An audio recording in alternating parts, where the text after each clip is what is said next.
So we go into number 3. They said the cost, high monetary cost of holding the elections, which requires budget. Let us look at this cost. $1.7 billion.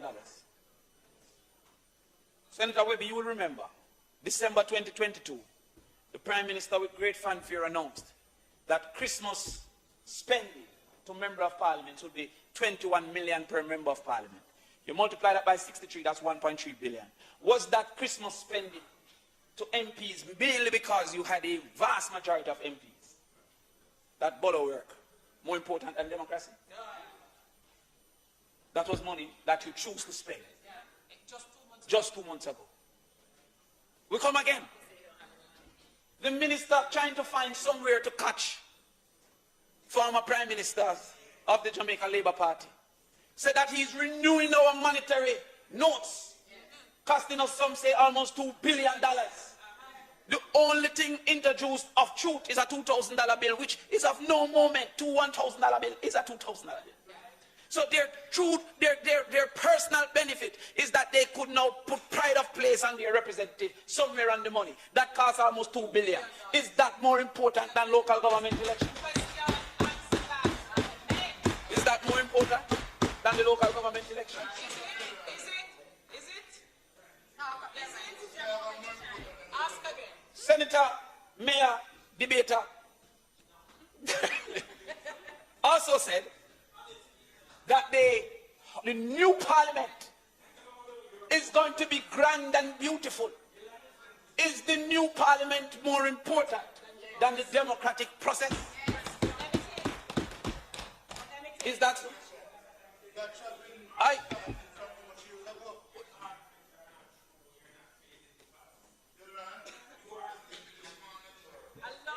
Let's go further. Let's go further. Economic environment, and I heard, oh, some people, they lost their jobs, and some people, they lost their business. We know we are at the center. But I can tell you that elections create economic activity. A nice jump for the economy would be you everywhere spending in the bars. I've seen you. Yes. I've seen you in Bull Bay. I'm hiding, but I've seen you. Yes, I'm hiding. I don't want you to know that I'm here. And the money being given out to the people who are the poorest is a good little spending. And the money for the t-shirts and the meetings and the money for the transportation creates. How much time Senator Del Roy have talked? 7?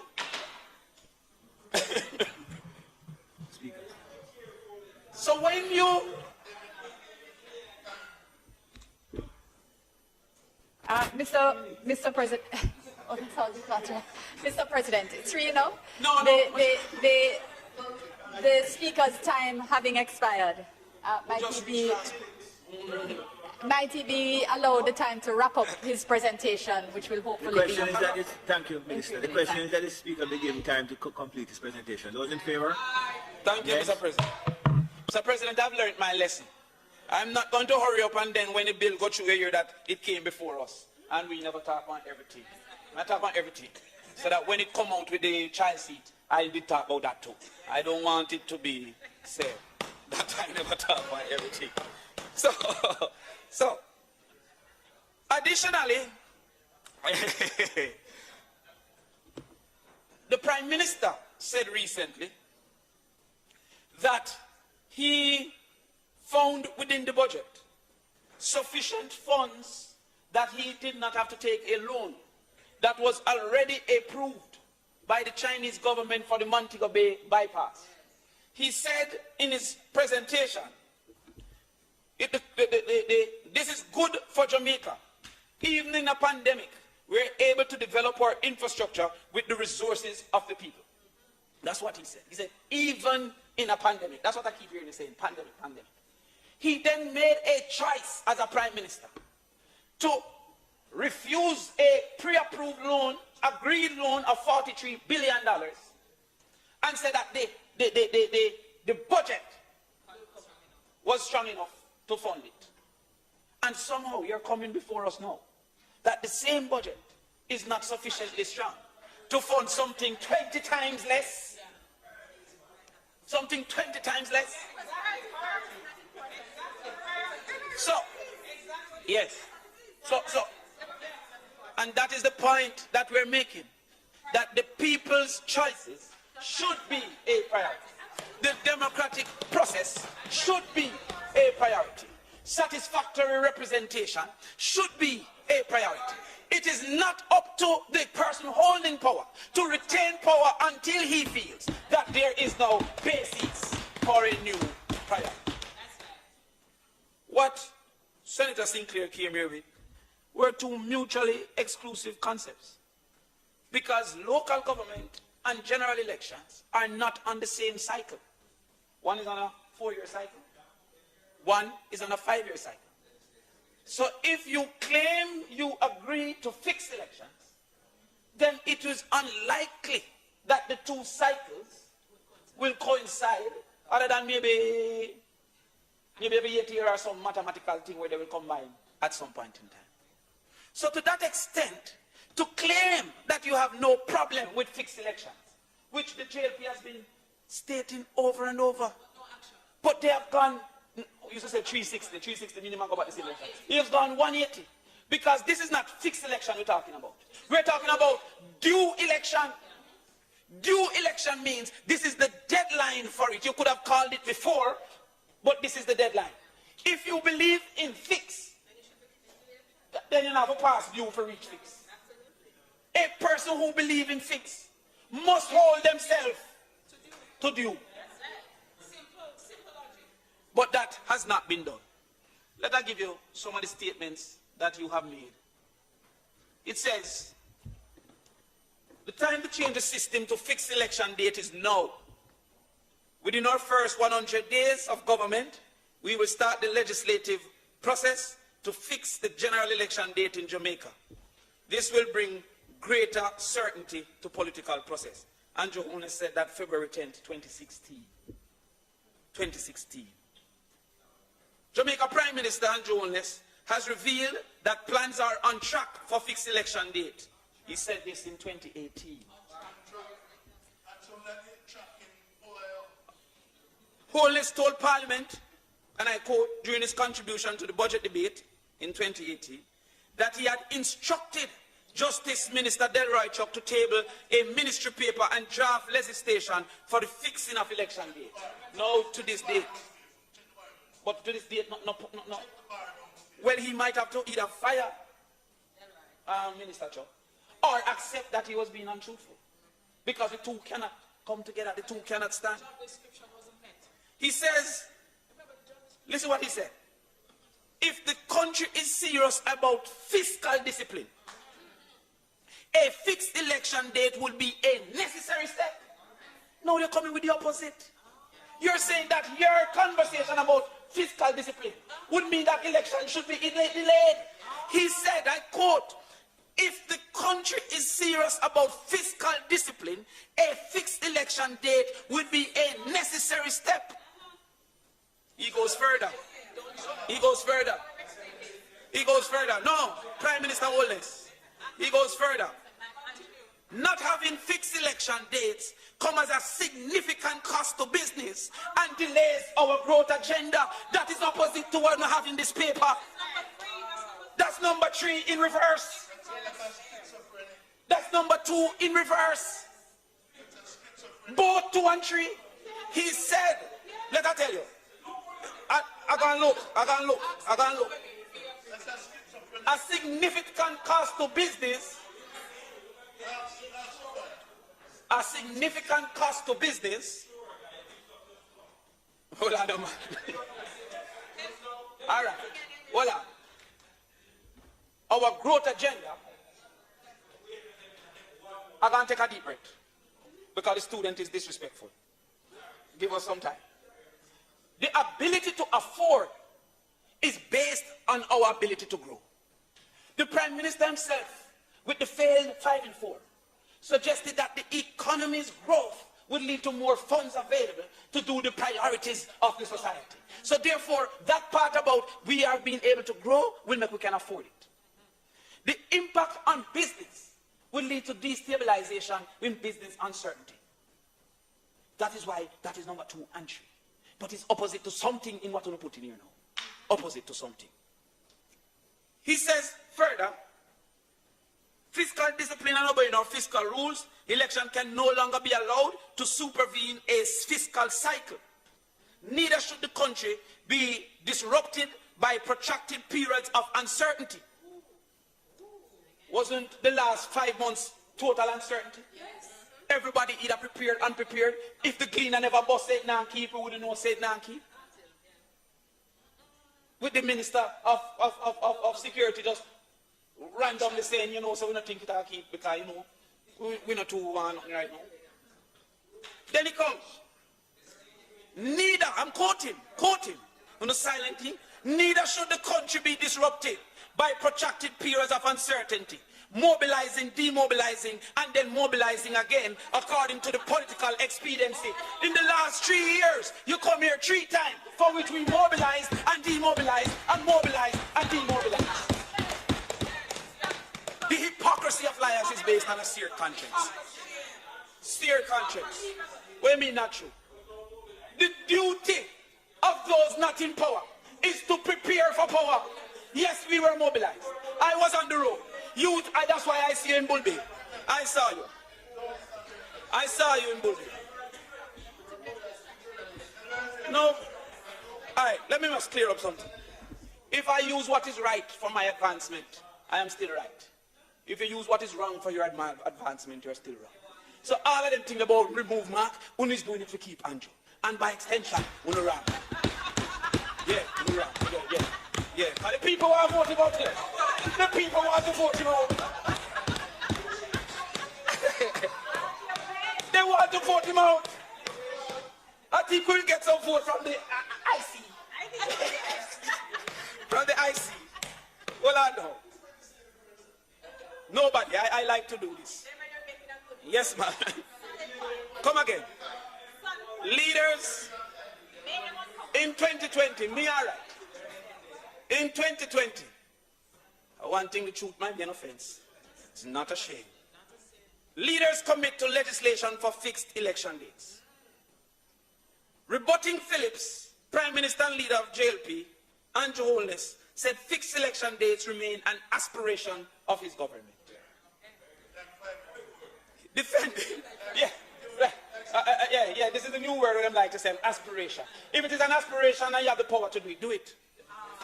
Do it. It's a lie from the bottom of the pit of hell. Yes, man. When you process, he promised the end of that process in 100 days. 2,500 days. He has that 25 periods. Let me tell you what I don't understand. You don't understand that some people want to know how bold money get taken at SSL and what was the relationship with the government at the present. That's what people want to know. Yeah? Damion. Senator Crawford. Oh. But when Brick did a lay, never gone far. Senator Crawford. Senator Crawford. It's my intention to break, you know. Can you give me an idea as to how long you have left? Soon done. What you call so? Soon enough for you to break. Should take the break or... No, sir, I'll be finished soon. Okay. Don't break now that we're talking about the real reasons. Come again? The real reasons. The real reasons. I can imagine, but this one still attack the truth. The truth is not always exciting or comfortable. They said, well, I stated, at least if it's one thing I achieved to show the lies that I've been told. They said, and in addition to that, you may not know that we have placed training and all these things. JP calls for fixed election date. This is November 19, 2015. November 19, 2015. November 19, 2015. Leader of opposition business in the Senate. You know who that was? Tom Tavares Finch. Called for fixed election dates. Yes. This was agreed to by the Prime Minister, who posted it on his Facebook page on the 19th. Senator said in a release that this will, quote, be a means of ensuring that Jamaicans who want to vote are not disenfranchised by the whims and fancies of the touch of any prime minister and their masters. What has changed? What has changed now? Senator Finn, is a good thing in our vote. You have vote no. Fixed election dates would mean that there is proper alignment of the enumeration period and elections. We also know that disenfranchising 37,000 young Jamaicans will not contribute to bringing more people closer to participation and contribute to the distrust and apathy Jamaicans has towards the process. That is what you just said. Yes. Senator Fiscal was in agreement. You know that my view has changed because of the experience of the United Kingdom. Don't get yourself involved with it. No, but you're using somebody that used to support. I'm using history, not you, sir. I'm using history. I look at, yes, because I've looked at the British. I looked at the British experience, English experience with fixed election date. Yes. And I'm not happy with the way it has panned out at all for them. It's not suiting it. If you copy, come again. All right, so you say you have changed your mind. No, I don't want to take, you see what Senator Brown is saying, that I have copied. I don't copy anything. I had a view, and that view was that fixed election date would suit our democracy. When I look at the experience elsewhere, I have changed my view. And one is entitled to change their view because that is the nature of intellectual growth. So therefore, sir, the Prime Minister and the Jamaica Labour Party should come to state that they have changed their view. I'm not talking to the Prime Minister. I'm talking for me who you drawing an argument in and not the Prime Minister. I didn't draw you, sir. You said something for which history proves that this side is not consistent as the truth would be. That's all that happened. What you said, what the Prime Minister said, what that side said is not consistent in what is being put forward today. It is actually total opposite of what is being put forward today. And the basis of that principle are the opposite of what you said at this particular point in time. And so therefore, because Portmore, if they want, should be able to decide with a referendum, because it can still be a parish, even if an election is called, because there are 15 or 14 others without representation, which is not the same for Portmore, which have their representation, their mayor and their councillors. Because this whole fight about the parish is not for the parish. Because economic affordability cannot be an excuse for the democratic process not being adhered to. Because in worse times, elections were called by the same party and the same Prime Minister.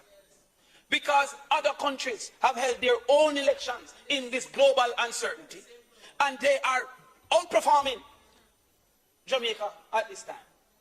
I hear them saying all kind of thing about miracle and all kind of thing. And they've been putting out, Senator Scott Matley, that the Financial Times have said that how well we are doing. And it is a miracle. It's a miracle. The people should be allowed to say they agree or disagree. Because there's other information out there. The highest GDP growth in 2022. Jamaica is not in the top 30.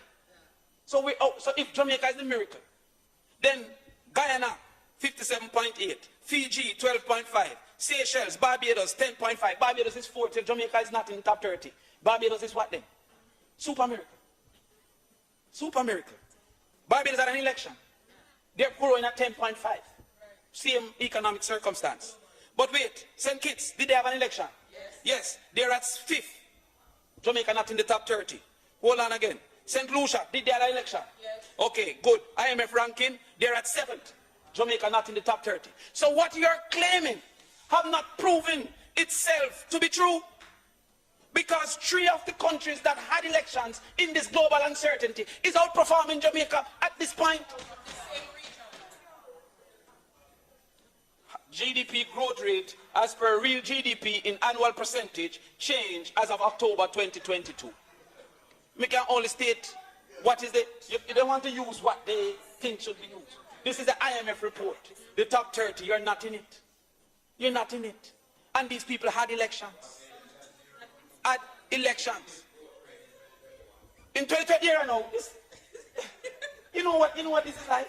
When the people say, did SSL fund the JLP? Their response was, we don't have an account with SSL. We never asked if you bank with them. We asked if they bankrolled you. 2021, Bobby. 2022, I just quoted. So you come now free about me with 2021. Let me see if you stop. They, yes, yes, you have to do it in the closure. All I'm saying is, the evidence stands against what you're saying. Your past utterances stand against what you're saying. The principle of democracy stand against what you're saying. The only reason this can be done is because you have the numbers and the people may want to change that. I must admit that I'm looking forward to the local government debates because my good mayor here is on form and prepared. I thought at one point that the election was going to be called because he was on a serious campaign. I think Prime Minister Holness also meant it when he was told, call it, Andrew, call it in 2011. And having called it, what was expected to be a landslide victory became a landslide defeat. And young people time. But equally, whether or not side A or side B will be successful is not a basis for calling an election. Maybe it is true that the PNP should not want an election, but that's not a basis for calling an election.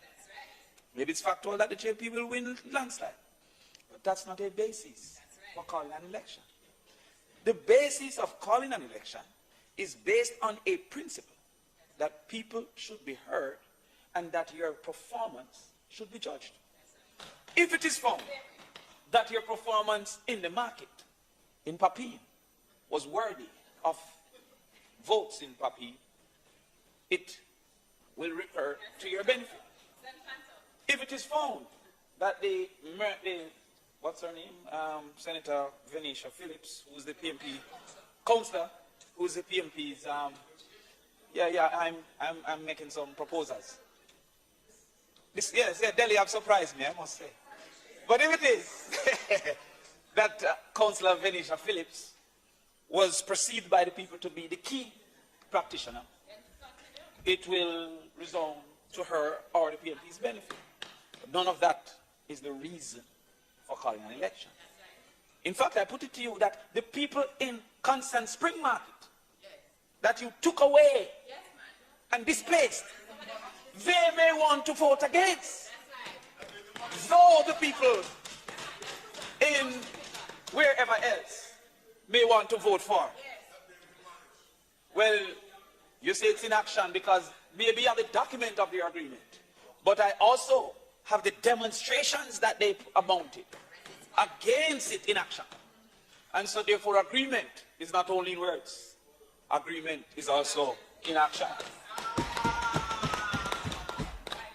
We have before us some arguments since Tuesday that has been polluted with lies and deception, stink of disrespect, and rank with delusions of grandeur. Because what you're putting forward, your intellect is not sufficient to take everybody for fool. You'd have to be intellectually superior to a level unquestionable that anything you say, regardless of how ridiculous it is naturally accepted because you can spin a tale better than everybody else. I'm going to first look at what is the reasons being proposed and put to the public and to the Senate that these reasons are not sufficient. I don't know the full details of 2003. In 2003, I was at the university. I wasn't a full participant in politics. But equally, nothing suggests that 2003 had to be correct. And the way I learn it is that reversed unfairness is not fairness. So if it is that you unfortunately had to wait 10 years, the reverse is not fair. That is you. But we should do a survey to see if no one had a problem with it. In fact, if we should follow the arguments of the JLP, which needs a time machine, then when they change the law for the murder law or the firearms law, and the judge said 40 years for murder, the person in front of the judge should say, but oh, John did get 10. That 40 years shouldn't apply. Because in 2016 and 27 and 2093 and 92, Mary got 6, so oh, me forget 40. And the judge will rightly say that you're getting 40 because things have changed and times have changed. You're getting 40 because the law has changed. And that law change was in full agreement with the Jamaica Labour Party. But the Jamaica Labour Party and its leadership is not true. And notice I didn't say not truthful, but to the principles that they expose, they're not true. Now I see everybody is in support of 3-in-1 and 2-in-1 and combination, combo package, go large with the referendum. Now in 2020, there was the ability to combo. Because in 2020, local government selection would have become due. Where was everybody knocking the table in the ears of the Prime Minister, who called the general election prior to its due date? Why wasn't it combined then, when the uncertainty of the times were greater than now? I don't want to be distracted, I'm still at Portmore. I hear the Minister Arnaldo Alando, who is in East Central St. Catherine. He claims that one reason for the delay is that there are some areas within his constituency that isn't represented by the Portmore mayor. I don't understand what's the problem with that. Because they are represented by a mayor, the St. Catherine mayor. In fact, I've never seen a conversation about people that have nothing to do with the people. The truth is that the JLP wants the St. Catherine Council, for which if the PMP holds Portmore as a part of St. Catherine, they will unlikely get. And the PMP wants to maintain St. Catherine Council, for which if Portmore is not a part, they might not keep. The whole quarrel around Portmore have nothing to do with Portmore. Wait a minute. You don't have a house in Portmore, so you can't talk to me. I am a citizen of Portmore. Now, hold on. He claims, hold on, man. You're yes. He claims, one debate at a time. I say you're going out, buddy. He claims, Minister Arnaldo Turnan, friend of mine, Harvard primary, that those two seats are underrepresented if we should go with an election at this time. But for some reason, the JLP has decided to sacrifice 15 areas without representation for a improved, in their minds, representation of 2 places with representation. Let I tell you, the 15 places that have no representation at present, that are people not less deserving than what you claim for Portmore. I'm going to give you the 15.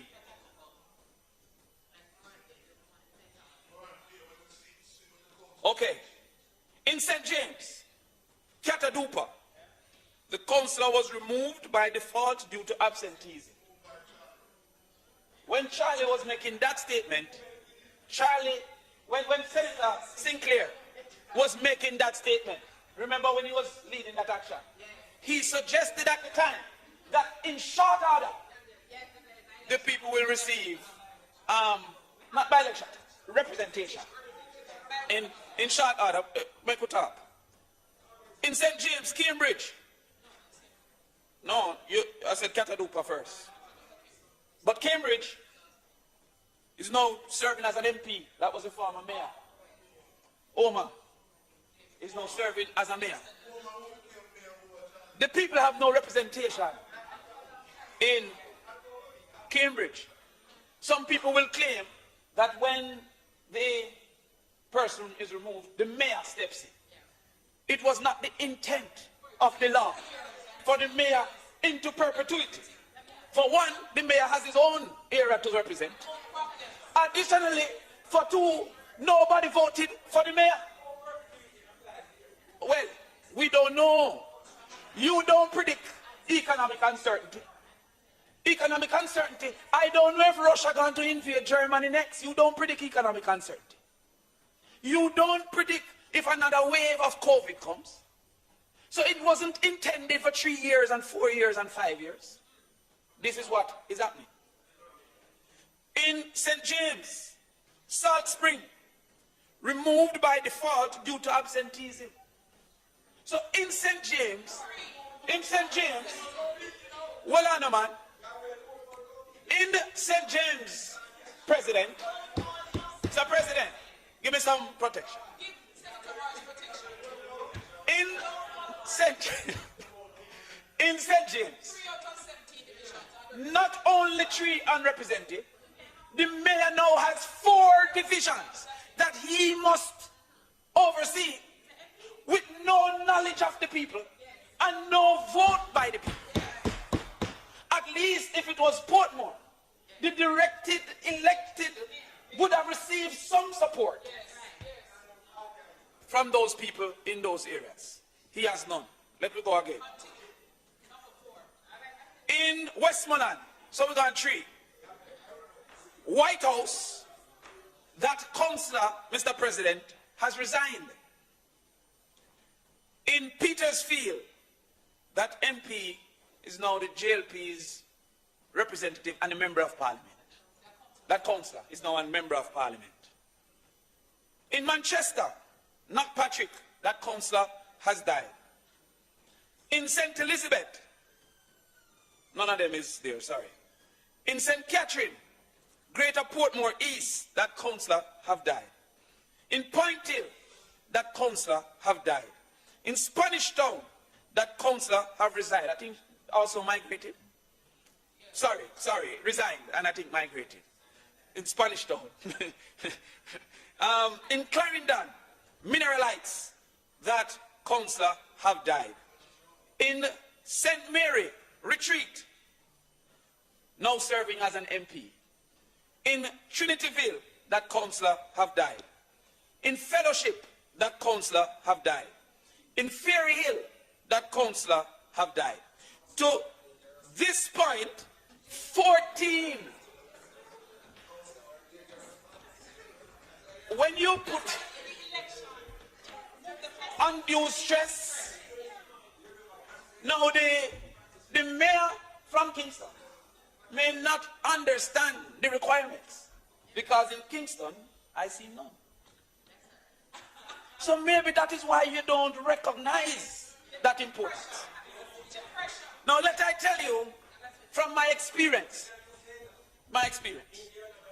within certain constituencies, there are differences so stark that local representation is the only true viable way to represent their true and total interests. I draw on East Rural St. Andrew, for example.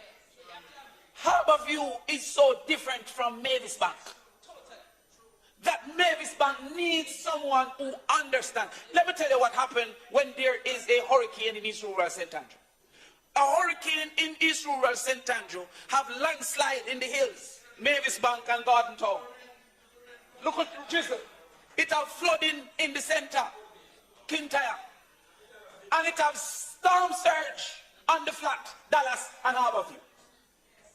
A person must be equipped to deal with all 3. And many times a single person cannot understand all 3. So, find, I won't tell you about the computer center that was left to go into derelict and disrepair. I won't tell you about the park that was left to go into disrepair. I won't tell you about the education programs that were thrown up and discarded, the night schools. I'm saying that there are areas that I depended even on the JLP councillor to understand, yo, Shine, what's the situation? Very, very challenging. You know, have areas where those people don't have representation. I hear Councillor Sinclair say, oh God, he go from 2005 and he's been fighting and he don't get the land. You have to tell him where you get the land because you gave it to the Parliament. But I'm saying that there are 40. There are 40. Yeah, teach him. Because if you don't get the land, about 40 about here. So make sure you're sure about to get the land. And give him some too with the way up. There are 40 without a person that can make equal representation. Not a person that they cannot go to say, let us try this or that or the other. There are 14 at this point. And even if your opinion is that some underperform, that is one of the outcomes of an election, that I can choose not to keep those who underperform. I hear this foolishness that Portmore need to be a parish. The local government election does not prevent Portmore from being a parish. It does not prevent Portmore from being a parish. But I go further. What did you say? What did he say? People support is inaction? What he said? PJ said? I can't remember. All right, that's what you said. No, I don't remember what you said. Because you know we do put people first. So therefore, when they say put people first, is inaction. A reasonable action is to run a referendum within this local government for Portmore to say if they want to be a parish and how they want to be represented if they are a parish. You have not done that. You have a consultation with 28 people over 3 consultations. And you, I know what I love with the JLP. When them said not true, it might be 29. It might be 30. Like no, one man they passed through at 12 and then he left. But it wasn't 200. So when you talk about combined referendum, Portmore should have the ability, not based on the fight over St. Catherine, to say we want to be a parish. And if we're a parish, we want direct elections or no direct elections. Or we want whatever, we don't know. Why is it that for Portmore, you have delayed an election when to be a parish Portmore isn't prevented? It's not being prevented. Equally, you want to tell me that your agenda 1, Portmore, is more important than your agenda 2, the economy? You have placed that the order of priority. All right. That I didn't want to hear. I just wanted confirmation. Because if you don't know, you don't go meeting. If Portmore is not priority 1, then how long we have to wait on the economy priority 2? If Portmore is not priority 1, then how long do we have to wait on what this is? High level of global uncertainty. Which is nobody knows. So even, okay, we soon come to that. So even if, no, but wait, no. Yeah, man, we soon deal with the context of COVID-19. Because we had a general election within the context of COVID-19. Good. At the peak. Okay.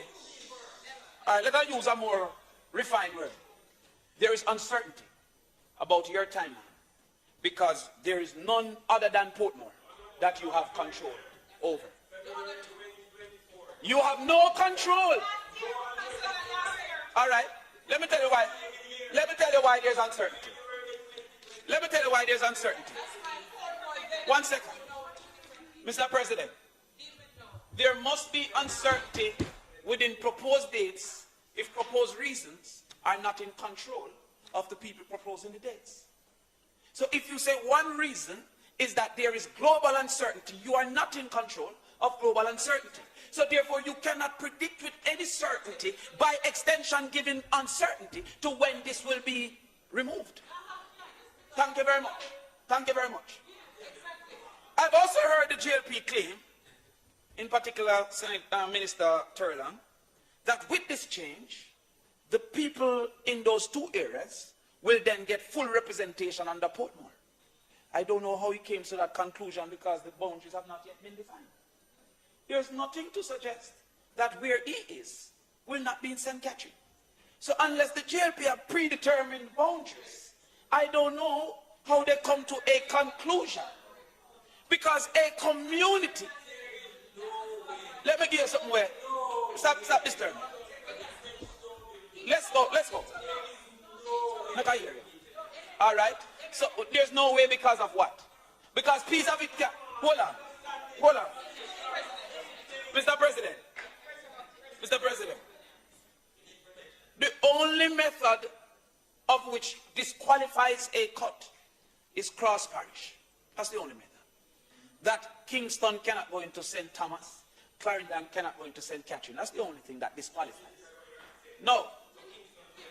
There's no Portmore. There is no actual boundary where that two areas that he speaks of doesn't fall in the current boundary of Portmore. Do I really have to yield, Mr. President? I'll soon tell you. Yes, yes. Yes, Senator Rodriguez Campbell Rodriguez.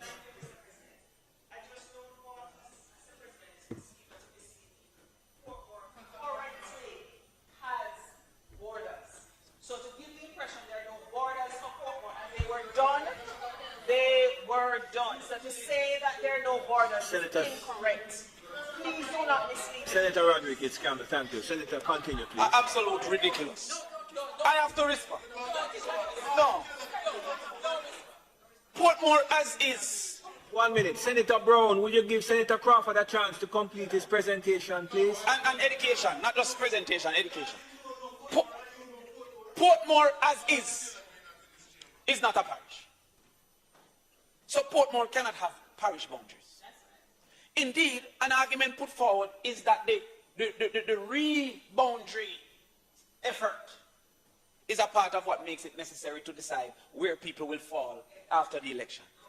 So therefore, if it is that Portmore is not yet a parish, there can be no actual basis to say those in St. Catherine cannot be in Portmore and those in Portmore cannot be in St. Catherine because Portmore is not yet a parish. And that was stated.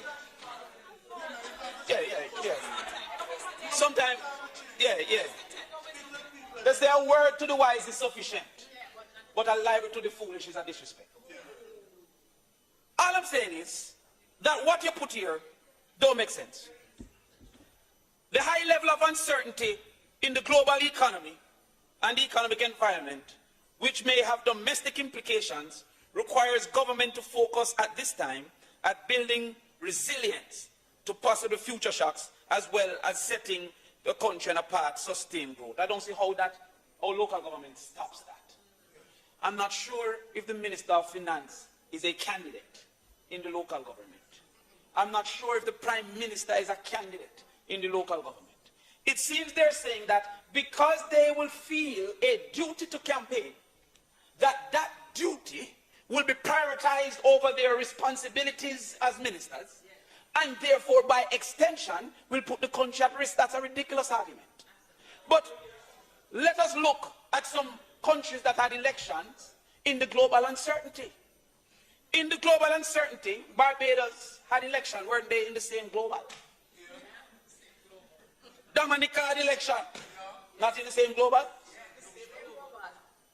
St. Lucia, St. Kitts, Grenada, Antigua, they had election. Were they not? Guyana. I'm coming to that. Jamaica. Where's the global? Wasn't worse then? So no principle. What you are putting forward is untruthful and malicious and unable to be accepted. But additionally, in times of crisis, the people should be allowed to choose who leads them in that times of crisis. In times of crisis, on the basis that we choose who lead you. The people should decide who take up them garbage in times of crisis. Because for now, garbage has not been prioritized by that government. The people should be able to say who delivers their rural water in times of crisis. So what is this basis that if there is a crisis, then we should now move from a democracy to an autocracy until the crisis ends? Is that what number 3 is saying? You say you're not calling it because you have a crisis being faced. No. The other thing I want to know is if local government is less important than central government. Well, the country needs to hope that it is so. Because if it is not so, then these same arguments may be used for general elections as well. Because if local government is of equal importance to general election, then the arguments being used for the constant delay may be extended to the general election. The same global environment, the same uncertainty, the same cost. The informative information presented in this video is motivational and is positively aimed at inspiring, educating and entertaining the viewers with the cutting edge of critical reasoning. If you enjoy the contents on the Black Radar YouTube channel, please consider subscribing to show your support.